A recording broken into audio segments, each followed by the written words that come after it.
My name is Nadia Osei. I'm 31 years old. And the afternoon my brother sat across from me at my parents' kitchen table, looked at 4 years of my work, and laughed. That was the afternoon I finally understood that some people's permission is not a door you need to wait in front of. It was a Sunday in March. I had driven 2 hours to show my family the preliminary results from a study I had spent the better part of my late 20s building. I had the binder. I had the summary sheet I'd reformatted, so it would be readable to someone outside the field. I had set it on the table between the bread basket and my mother's good ceramic serving bowl, and I had waited while my brother Marcus flipped through it. He closed it after 4 pages. 4 years of data, he said, and you have nothing publishable. This stays in the basement. My mother reached over and touched his forearm. Not to correct him. More the way you steady a cup that has already stopped moving. I set down my coffee. I nodded once. I said, "Thanks for looking." What none of them knew, what I had not told a single member of my family, was that 3 weeks earlier, a peer-reviewed journal had accepted the first paper from that study, and that the department chair at Caldwell University had begun a conversation with my research partner about something neither of us had expected to be discussing before 40. But that part came later. To understand why Marcus said what he said, you have to understand what our family looked like from the inside. My parents immigrated from Ghana in the early 90s. My father worked in logistics. My mother worked nights for the first decade and then part-time after Marcus was born, 2 years after me. They were not people who complained. They were people who budgeted every holiday, every school purchase, every car repair, in a way that made the word practical feel less like a preference and more like a survival skill ground into the family's bones over generations of not having enough room for impractical choices. The story they told about themselves, the story they needed to tell, I think, to get through it was one of practical choices and practical rewards. You did the thing that paid. You did not do the thing that might pay, or the thing that paid in ways that were hard to explain to someone who asked at a dinner party. You did not gamble years on a credential that had no obvious line between itself and a salary. Marcus had followed that story faithfully. He had done well in school, applied to a state university with a solid business program, and graduated with a finance degree in 4 years without taking on more debt than he could pay off in 3. He had a position at a mid-sized investment firm downtown. He had married Priya, who was an accountant, and they had a mortgage on a house in a suburb my mother mentioned by name approximately once every visit. He drove a reliable car. He had a retirement account. He called my parents every Sunday without being asked. He was, in every external way, the proof that the story worked. I had not followed it. I had a bachelor's in biochemistry from the same state university and then a master's in environmental health science from a program 2 states away that my father had never been entirely sure how to locate on a map. I had spent 3 years after my master's working as a research coordinator for a mid-sized environmental consulting firm, a job that paid $52,000 a year and that my father described to relatives as some kind of lab work, which was accurate in the loosest possible sense. And then, at 26, I had left that job to pursue a doctoral program at Hargrove University on a fellowship that covered tuition and paid a $24,000 annual stipend. $24,000 a year. In a city. My father had asked twice whether I was certain. He had not asked it cruelly. He had asked it the way a man asks a question when he already knows the answer is going to cost him something, when the answer is going to require him to reconfigure what he thought the next chapter looked like. I told him I was certain. He nodded and did not bring it up again for 2 years, which was its own kind of support. Marcus had not asked. He had simply begun from that point forward, referring to my work as the basement project. The study I was running required a controlled environment with stable humidity and temperature, and the apartment I rented near campus did not have adequate space, so for 14 months I had rented a small basement unit in a converted house 2 blocks from the university. I used it as a secondary lab, sample storage, processing equipment, a second-hand chest freezer I'd bought from another graduate student for $180. Marcus had seen it once at Thanksgiving the first year, and the name had stuck. The Basement Project. Said with the kind of lightness that means the speaker has already decided it doesn't matter, the kind of lightness that is almost affectionate, which is the most disorienting version. I want to be precise about something here because I think it is easy to flatten this kind of story into one about a villain, and Marcus was not a villain. He was a man who had been raised inside a very specific measuring system and who had never once been asked to examine whether the measuring system was the only valid one. He loved me. He showed it the way older siblings who appoint themselves the family realists tend to show it, almost entirely through a specific and recurring category of unsolicited concern. The concern was always the same, that I was going to run out of time. That I would look up one day and be 35 with a credential that did not translate to a salary, and that no one was going to hand me the years back. He said versions of this at Christmas dinners, at birthday calls, once at a gas station driving back from a family funeral. He always framed it as worry. I think it was genuinely. I also think it borrowed the language of concern while doing the work of dismissal, because dismissal feels better when it sounds like love. That Sunday in March was one of the times the framing slipped. The study itself had started from a question that my thesis advisor, Dr. Renata Kowalczyk, described in our first meeting as deceptively small. I had come to her office in September of my first doctoral year with a research idea that I had been carrying around since my time at the consulting firm, written in a memo document on my phone that I had been adding to for almost 2 years. I was looking at the relationship between particulate matter accumulation in residential soil samples and reported respiratory symptom frequency in pediatric populations in 3 specific low-income urban zip codes in the city where I had grown up. The question had come from my time at the consulting firm, where I had watched companies produce environmental assessments that were technically rigorous and practically useless, documents that answered the question they were hired to answer rather than the one the community had actually been asking for years. I had sat in a meeting once where a project manager presented industrial emissions findings to a neighborhood council, and a woman in the back row raised her hand and asked what the emissions were doing to the soil in her backyard. The project manager had said, very politely, that the study was not scoped to address residential soil. The woman wrote something in a small notebook and did not ask again. I thought about her for 2 years.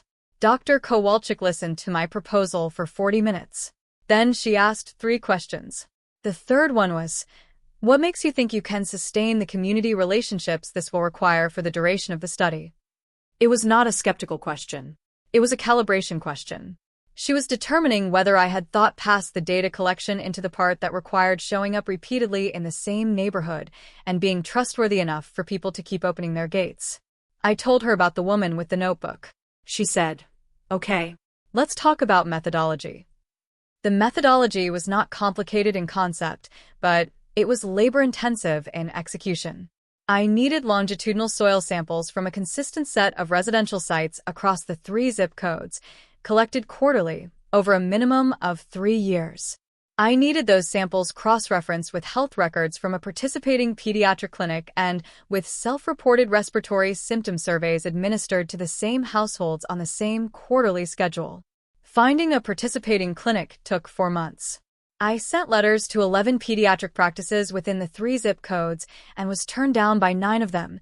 2 never responded, and the others cited liability concerns, data sharing limitations, or simply a lack of capacity. The 10th was St. Ambrose Children's Health Center, where a supervising physician named Dr. Yemi Adiinka had read my full proposal, rather than the summary I'd sent to the others, and had called me directly. She asked me to come in and present to her staff. I did. 3 weeks later, she signed the data sharing agreement. Dr. Adiinka was the one who had pushed to make the study longitudinal rather than cross-sectional. Cross-sectional gives you a photograph, she said in our second meeting. The families I see have been in these zip codes for 15 and 20 years. I want to know what's happening to their children over time. I want a film. That decision extended the study's minimum duration by 18 months and complicated the IRB approval process considerably. It also meant that by the time the data was ready to be analyzed, it could show not just correlation but change. What happened to symptom rates in the 2 years after the city issued remediation guidance based on our preliminary findings? What happened was a 23% decrease. That number is in the paper. It is also in the remarks I gave at the dedication ceremony, and I want to place it here because it is the number that mattered, Not the funding totals, not the lab's name on the wall, but the 23% decrease in reported respiratory symptom frequency among the pediatric patients at St. Ambrose in the 24 months following the remediation work. That is what 4 years in a basement produced. I funded the first year on my fellowship. The budget was tight in a way I had become accustomed to. Every supply order carefully justified, every piece of equipment sourced used when possible, every conference travel request submitted 6 weeks early to maximize the chance of reimbursement. I had learned at the consulting firm that the researchers who survived on thin budgets were the ones who tracked every dollar with the same precision they applied to their data, and I applied that habit from the beginning. In my second year, I applied for a state environmental health research grant. The application took 11 weeks to write, with 3 rounds of revisions and 2 meetings with the university's grants office. I received the award notification on a Tuesday morning while I was processing samples in the basement. The award was $187,000. I called Dr. Kowalczyk. I did not call my family. In my third year, I applied for a federal supplemental grant through the National Institute of Environmental Health Sciences. This application took longer and required an external review panel. The award was $412,000. Combined with a small internal grant I had received from Hargrove's School of Public Health in year 2, the total external funding I had secured for the project over its course was $634,000. Neither of those numbers appeared in any conversation at my parents' kitchen table. I had tried, once, to explain how research funding worked to my father, the grant applications, the review cycles, the distinction between funding the research and paying the researcher. He had listened and then asked if any of it came directly to me. I said the fellowship covered my tuition and stipend. He said he was glad. After that, I stopped trying to translate the financial architecture of academic research into terms that would land at a dinner table, because the translation required more scaffolding than any dinner had room for. What my family saw was a daughter and sister who drove a 7-year-old car, split rent with a roommate until she was 29, and when asked how work was going, said good, and changed the subject. What the people evaluating the work saw was $634,000 worth of evidence that it was worth doing. Marcus had no access to the second set of information. He only had the first. And so when he sat across from me in March and closed the binder after 4 pages, he was operating on everything he knew. He was not wrong within the limits of what he knew. He simply did not know enough. The paper that was accepted 3 weeks before that Sunday was published in the Journal of Exposure Science and Environmental Epidemiology. The peer review process had taken 7 months, during which the manuscript was returned twice with revision requests that Dr. Adienka and I worked through over a combined 40 hours of meetings and edits. The second revision had required us to rerun one section of the statistical analysis with an additional control variable, which added 3 weeks and produced a stronger paper. The acceptance letter arrived on a Thursday evening while I was eating leftover jollof rice at my kitchen table. I read it 3 times. Then I closed the laptop and sat still for about 10 minutes. Then I called James, and we talked for over an hour about the second paper, the October conference, and what a postdoctoral path looked like now that the first major publication was locked. I did not call my family that evening. I thought about it. I held the phone twice. But the stillness that had settled in me when I read the acceptance letter was not the kind that wanted to be broken, not right away. It was the particular quiet that comes when something you have been working toward for years arrives not with fanfare, but with the simple and private fact of itself. It needed a little time to be just mine before I shared it. I drove to my parents' house 3 weeks later because it was my mother's birthday and because Marcus had asked at Christmas whether he could see the final results when they were ready. I took him at his word. I brought the binder. He looked at 4 pages and closed it. I said, "Thanks for looking," and helped clear the table. The conversation with Caldwell University had begun the previous October at a regional environmental health conference in Columbus, where I had presented preliminary findings. The session drew maybe 90 people. The question period ran long, 6 questions, including one from a state health agency department head that led to a hallway conversation lasting 40 minutes, and to the connection that eventually moved the municipal remediation recommendation through a bureaucratic process stalled for 8 months. But that was not what I am telling about right now. After the session, a man approached me near the registration table. He was in his late 50s, gray at the temples, with a kind of unhurried manner that belongs to people who have decided they are not going to spend the remaining portion of their professional lives on conversations they don't believe in. He introduced himself as Dr. Gerald Fossbinder, Associate Dean for Research Development at Caldwell University's School of Public Health. He asked whether I had a few minutes. I said I did. He asked 3 questions. The first was about the longitudinal design decision and what it had cost in terms of timeline. The second was about the community liaison infrastructure, specifically how I had maintained household participation rates over 3 years because dropout was a known problem in studies of that duration, and my rates had held unusually high. The third question was, have you thought about what happens to this data after the dissertation? I told him I had a publication plan and was exploring postdoctoral options, but had not secured a position. He said, "Come have coffee with me before you leave tomorrow." We met the following morning in the hotel lobby restaurant. Dr. Fossbinder asked about the methodology in detail that told me he had looked me up after my presentation. He asked whether Dr. Adienka would be a willing long-term collaborator. He asked about the policy translation work, the distance between a published finding and a form a municipal health department could actually use to make a remediation decision. I answered every question. I said, I haven't resolved that yet at the 3 points where I hadn't, which I think was the right call. There is a category of researcher who, given an opening, produces a vision so frictionless it sounds like a sales presentation. Dr. Fossbinder had clearly sat across from many of them. At the end of the coffee, he said, "We are in the middle of a capital campaign at Caldwell. There is a conversation happening at the dean's level about named research facilities. I'm not in a position to tell you where that conversation is going. But I would like to bring your work to the dean's attention, and I want you to know that conversation is happening." I thanked him. I shook his hand. I drove home. I told James that evening. I told Dr. Kowalczyk the following week. I did not tell anyone in my family because there was nothing concrete to tell. A conversation was happening somewhere above me, and either something would come of it or nothing would. The months between October and the following spring were the most compressed of the entire project. The dissertation defense was scheduled for January.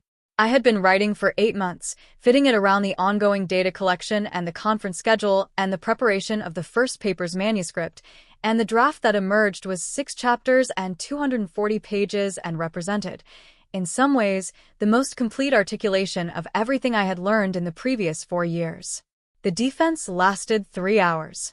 My committee, Dr. Kowalczyk, Dr. Adienka, a biostatistician named Dr. Philip Tran, and an external reviewer named Dr. Sandra Weiss, asked questions for 2 hours after the presentation. The hardest came from Dr. Weiss, who asked whether the 23% decrease could be attributed to the remediation work specifically or was confounded by concurrent improvements in air quality regulation. I had anticipated it. I walked through the analysis 3 ways on the whiteboard. Dr. Weiss nodded at the end. They passed me with minor revisions. 3 weeks of revisions. My degree was conferred in February at a ceremony where my mother had brought a card she had clearly written, sealed, reopened, and rewritten. I could tell by the slightly uneven crease on the envelope. My father had brought a camera and taken approximately 40 photographs in the first 15 minutes. Marcus had shaken my hand and said, "Congrats, Dr. Osei." The first time anyone had called me that. Said by him, which I had not expected. 3 weeks later, he sat at the kitchen table and closed the binder. In April, Dr. Fossbinder called. He called on a Tuesday afternoon while I was at my desk revising the second paper's introduction. I saw Caldwell University on my caller ID, and my hand went still for a moment before I picked up. He said the Capital Campaign Committee had voted the previous week. A donor had agreed to fund a naming gift for one of the research laboratories in Caldwell's new public health building, which was opening in the fall. The donor was a woman named Eleanor Voss, a retired public health administrator who had spent the first 30 years of her career working in low-income urban health programs, specifically in the same region where my study's 3 zip codes were located. She had seen the conference paper, which had been cited in a policy brief her former department had commissioned, and had reached out to Dr. Fossbinder's office. The facility would be called the Voss Osei Environmental Health Research Laboratory. There would be a formal dedication ceremony in late September. The university's communications office would issue a press release. The ceremony would be live-streamed. I sat with that for a moment before I said anything. Then I said, "Can you say the name again?" He said it again, slowly. I thanked him. I told him I was honored. I told him I would confirm my participation in writing by the end of the week, which I realize is a slightly absurd response to being told that a building is being named after you, but I had been trained to follow up professional commitments in writing, and the habit apparently overrides the larger moments. After I hung up, I did not move from my chair for approximately 8 minutes. Then I called James, who made a sound on the phone that is difficult to describe in writing. Then I called Dr. Adienka, who said, "Well, good. This is what the work deserved." Then I called Dr. Kowalczyk, who said, "I'll want to come to the ceremony," without pausing to ask whether there was one. Then I called my mother. I told her first, because it was her birthday I had driven to in March, and because she had been in the kitchen when Marcus closed the binder and had not said anything, but I had watched her hand stop moving over the dish she was drying for a moment that was just slightly too long. She was quiet after I finished. A full beat of quiet. Then she said, "A laboratory. With your name on it." "With my name on it," I said. She said, "Wait," and I heard her set the phone down, and then I heard her call my father's name in the way she calls it when something has happened that requires both of them in the room at once. I spent the months between April and September working on 2 things simultaneously. The second paper, which would examine the policy translation portion of the research, the process by which the study's findings had moved from a published result into an actual remediation recommendation in a city health department, and the remarks I would give at the dedication ceremony. The remarks were harder to write than the paper. I wrote them 4 times. The first was too technical. The second, too personal in a way that felt self-indulgent. The third had all the rougher edges smoothed away and read like a press release. The fourth was the one I kept. It started not with me, but with the first soil sample, a Tuesday morning in October 4 years earlier, a strip of ground beside a chain-link fence, the light particular to early autumn. A child's bicycle leaned against the fence. Marcus had not confirmed whether he was coming. I had sent him the details in an email, factual and brief, and he had responded with, "I'll try to make it." I had not followed up. The building was new enough that it still smelled of fresh carpet and something faintly chemical that I recognized from lab fit-outs. The ceremony space was a wide corridor outside the laboratory door, the actual working laboratory with equipment already installed, which I had toured with Dr. Fossbender the morning before the ceremony. The university seal was on one wall. On the opposite wall was a framed panel bearing the laboratory's name, covered with a cream-colored cloth. About 60 people had gathered by the time the dean called the room to order. Faculty from the School of Public Health. Several of James's colleagues from the doctoral program. Dr. Adienka's staff from St. Ambrose, including 2 of the nurses who had administered the quarterly surveys. Community liaisons from all 3 zip codes, people who had knocked on doors and translated consent forms and sat in living rooms explaining why a researcher who showed up with a sample kit was not something to be afraid of. And Eleanor Voss herself, 81 years old, with a carved wooden cane and a jacket in a green the first didn't have a name for, seated in the front row, her back straight. My parents were in the second row. My father had his hands folded in his lap. My mother was wearing her good blouse, the one she had mentioned pressing herself, in the way she had mentioned it, which was not casual. Marcus was not there. The dean spoke first. Then Dr. Fossbender, who described the research program that would operate from the laboratory and what the Voss gift made possible in terms of the next phase. Then Eleanor Voss, briefly, in a voice that did not require the microphone, a voice that had clearly spent decades in rooms where it needed to be believed and sounded like it.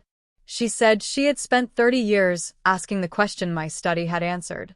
She said she was glad someone had finally answered it properly. She sat down. Then it was my turn. I stood at the lectern. The room was not entirely quiet. There was the building's ventilation, someone's phone in silent mode vibrating once on a chair, the particular acoustic softness of a new space that has not yet had enough voices in it. I looked at the room for a moment before I spoke. I described the first soil sample. I described the woman with the notebook, though not by name because I did not have her name. I described what the quarterly surveys had looked like in practice: a kitchen table, a family, a set of questions on a clipboard, the particular quality of trust that had made it possible for 92 households to participate and for 87 of them to still be participating 3 years later. I described the 23% decrease. I described what that number meant in terms of children who had spent fewer nights with interrupted sleep and fewer school mornings with their parents, making the calculation about whether the cough was bad enough to stay home. I did not describe my family's kitchen table. I did not mention the binder. I spoke for 14 minutes. When I finished, the dean stepped to the frame on the wall and pulled the cloth away. Voss Environmental Health Research Laboratory. The room applauded. Eleanor Voss nodded from the front row. Once, the way a person nods when the account has been settled. Dr. Adienka was on her feet in the third row. James was near the back, his hands together. My mother's hands came together. My father turned to look at her, and then back at the wall, and his posture in that moment, the particular way his shoulders moved, is something I will carry for the rest of my life. The university had arranged a live stream for remote attendees. It stayed on their public channel. The press release had gone out 48 hours earlier, a standard institutional release, a few paragraphs, the lab's name, a summary of the research. Several regional outlets had run it the following day. A science communication account with a wide following had shared it that morning with a summary of the study's findings and a line about the 23% decrease. I had not written any of that. I had not arranged any of it. The work had found its own current, the way work that is grounded in something real eventually tends to do. My phone was in my bag during the reception that followed the ceremony. I retrieved it an hour later, when the crowd had thinned and my parents were in conversation with Dr. Fossbender near the window, my father asking him something about how the research program would be funded going forward, which I knew because I could see my father nodding the way he nods when someone is explaining a financial structure that is new to him and he is deciding whether it is sound. I had 23 notifications. Several were from colleagues. Several were from the science communication account share, people I did not know, responding to something I had not written about work I had done in a basement. One was from Marcus. It had arrived 13 minutes after the ceremony ended. I know the time because I checked, and I will not pretend I didn't check. The message read, "Congratulations, Nadia. Really proud of you. Call me when you can." I put the phone back in my bag. I went to find my parents. I did not call Marcus that evening. I went to dinner with my parents and Dr. Adienka and James at a restaurant near campus that Dr. Fossbender had recommended, and we stayed for 3 hours, and my father asked James 17 questions about the data analysis pipeline, and my mother asked Dr. Adienka about the families from the study, and at some point I looked around the table and understood very clearly who my people were. I called Marcus 4 days later on a Wednesday. I had thought about what I wanted to say. I had decided I wanted to say very little. He answered on the second ring. He asked how the ceremony had gone. I told him it had gone well. He said he'd seen some of the coverage. He said the lab looked impressive. There was a pause that had some weight to it. He said, "I should have come." I said, "Yes." Another pause. "I didn't take it seriously enough," he said. He did not elaborate, and I did not ask him to. I said, "I know." He asked if we could have dinner before the end of the year. I said that sounded fine. He said he'd send some dates. I said goodbye. He sent dates the following week. We had dinner in November, him and Priya and me, at a place they liked in their neighborhood. He asked about the lab. Priya asked about the community partnerships. We talked about my parents, about other things. It was fine. Not repaired exactly. That is not the right word for what a dinner does after a binder has been closed, but functional, the way things between people who love each other imperfectly can be functional, which is not nothing. The lab opened formally to its first research cohort the following January. James joined as a postdoctoral fellow, funded by a 2-year grant that Dr. Adienka and I had applied for jointly in the fall. Dr. Adienka formalized a role as co-investigator on the second longitudinal cycle, which expanded to 5 zip codes and added a school-based indoor air quality component that had come directly from a conversation with one of the community liaisons, who had asked at the end of the 3rd year's final survey visit whether we were planning to look at the schools. We were now. I had a desk with my name on the door, a proper nameplate, in a building that was not a basement and did not smell of the secondhand chest freezer I had bought for $180 from another graduate student. I still have the chest freezer, actually. It is in my apartment. It works. I am telling this because someone watching is going to recognize the specific shape of what happened at that kitchen table. The binder closed after 4 pages. The name for the project that was never meant as a compliment. The Sunday afternoon when someone you love looked at the thing you had been building, quietly, without requiring anyone's validation, on a budget that required you to track every dollar with the same precision you applied to your data, and decided, in the span of 90 seconds, that it did not add up to enough. What I know now, which I did not know at 26, is that the people who matter to the work are the ones who show up to help you do it. The Dr. Adiinkas who read the full proposal instead of the summary. The James Okonkwo's who catch the flaw before the reviewer does. The Eleanor Voss's who spent 30 years asking the same question and recognized, when the answer appeared, what it was worth. Those people do not require you to have won anything before they take you seriously. The ones who do, the ones for whom the ceremony, the name on the wall, are the moment they finally engage. They are not wrong to update. People update. Marcus had new information. He updated. He texted 13 minutes after the ceremony ended. But you do not need their update to begin. You do not need to stand in their room, waiting to be found worth the measurement. The basement I worked in for 14 months became a named laboratory in a building that has been standing for 130 years. Not because I was handed it. Because I kept working in the basement, and the work was real, and real work eventually finds the room it deserves. I want to ask you something specific before you go. When that laboratory name was uncovered on the wall, 60 people in a room, Eleanor Voss nodding from the front row, the live stream running, my mother's hands coming together. Marcus was somewhere watching the stream end. And then 13 minutes passed. And then he sent the text. What do you think he did in those 13 minutes? Tell me in the comments. I want to know what you think was happening in that gap. If this story stayed with you, leave a like. It tells me these stories are reaching the people who need them. Subscribe and hit the bell so you don't miss the next one. I post every week. Thank you for being here.